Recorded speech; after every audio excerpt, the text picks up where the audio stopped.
Dr. Kevin Most, sponsored by Northwestern Medicine. The pursuit of better healthcare starts here. And we say good morning to Dr. Kevin Most. Hi, buddy. Hey, how are you? All right, how are you? I'm good. Hey, just one quick thing. You know, I think it's important that you share and all that, and we know how important breakfast is as a foundational meal for all of us, but maybe you can expand where you shop for breakfast outside of like the candy section at Walgreens and yeah, maybe it's a lot of sugar. Listen, Dr. Most, we're trying to show some unity. You know my problems with the president, but the president is eating pink and red Starburst. I'm trying to do the right thing. I'm trying to send out a bouquet of pink and red Starburst here. Would you like one? Well, I'm just thinking of all those fourth graders sitting down in front of a bowl of Cheerios right now saying, well, if Mr. Cochran can have candy in the morning, why can't I? Well, the kids, listen to your parents, regardless of what they say. All right, so I'm looking at some notes you sent me here, and your notes are always fabulous, and we post Dr. Kevin Most's notes after the segment every week, and you should go there for all the information he's about to impart. There's a million tests that come out, some more important than others. But there's talk of a blood test for cancer detection. Are we really on the horizon of this? Yeah, we are, and it's actually really cool. So this is a study that was reported in Science, a very reputable journal, last Thursday, and it talks about a blood test called CancerSeek. And the awesome thing about it is looking not at one cancer. It is looking for 8 different cancers in something as simple as a blood test. So how is it different than other blood tests?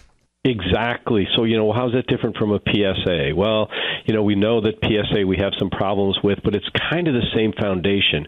What essentially the researchers at Johns Hopkins have said, if tumors are present, they must be shedding stuff into the bloodstream. If we can identify what they're shedding into the bloodstream, we can then identify the cancer. And if we can do that in small amounts and early, we can identify cancers very early. So is this possible that we could be, and obviously it's not going to happen tomorrow, but eliminate the need for a colonoscopy or maybe even a mammogram? Yeah, it's kind of interesting. You probably won't eliminate the need for them, but you'll eliminate the need for them as a screening test. And what I mean by that is women go in for a mammography knowing that they or hoping that they do not have breast cancer, and then the mammography does that test. What would happen in this scenario is you would have the blood test. It would identify the possibility of cancer.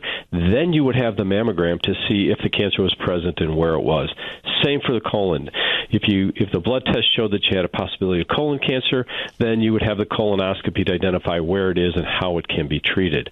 What's probably more fascinating is that it's looking at 8 different cancers, 5 of which we have no screening tool for at all right now.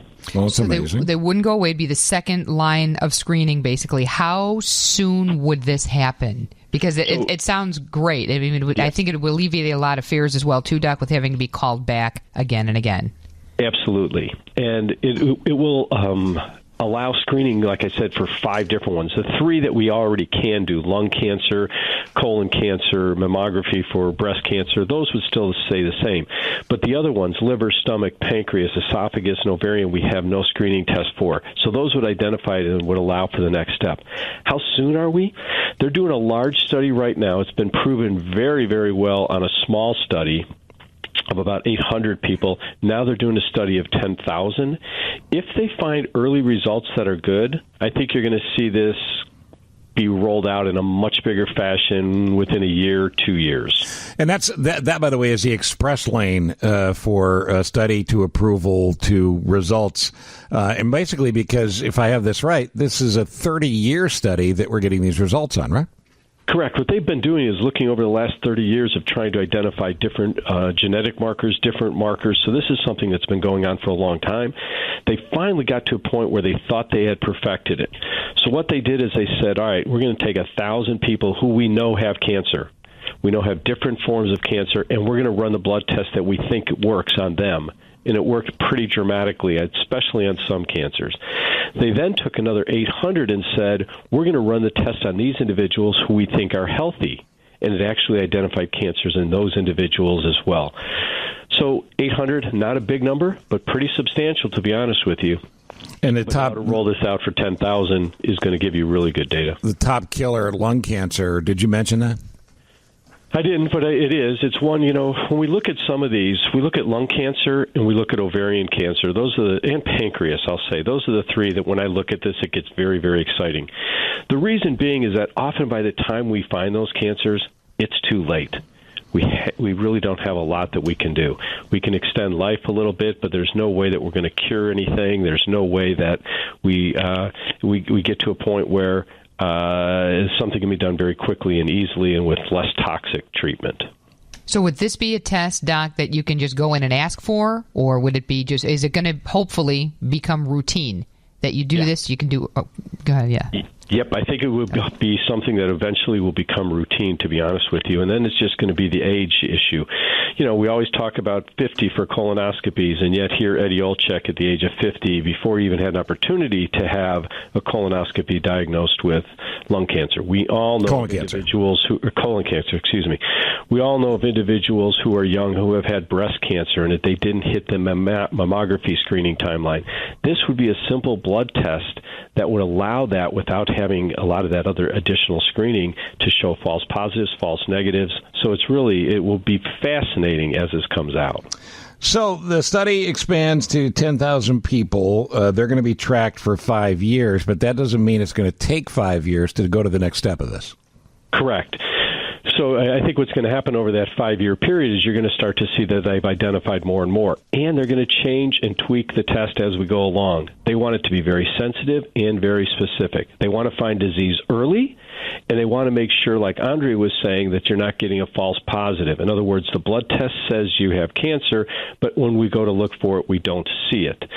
So we want to make sure that it catches cancers early, in that early stage, so that we're going to make an impact and that we don't scare people with results that cause additional testing. All right, I don't want to shortchange another thing we were going to tackle today, and we don't have time to do it fairly. Yep. So let's bring you back as time allows this week to discuss Dr. Larry Nassar and the question of trust in the examination room, and how old should your kid be before it's okay for them to be in the room alone with the doctor. Obviously, you should be able to trust your doctor, your doctors, nurses, and associated staff. And 99.99999% of all medical personnel are beyond reproach.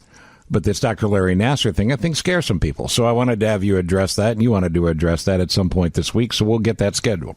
That sounds perfect, Steve. I think it's something that is important. The trust that we're given as physicians is important. We want to make sure that that's not eroded.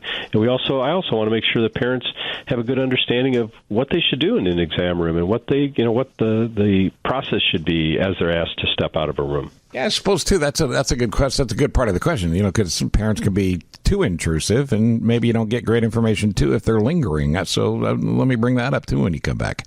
You got it. Thanks, Doc. Sponsored by Northwestern Medicine. The pursuit of better health care starts here, and the news is next.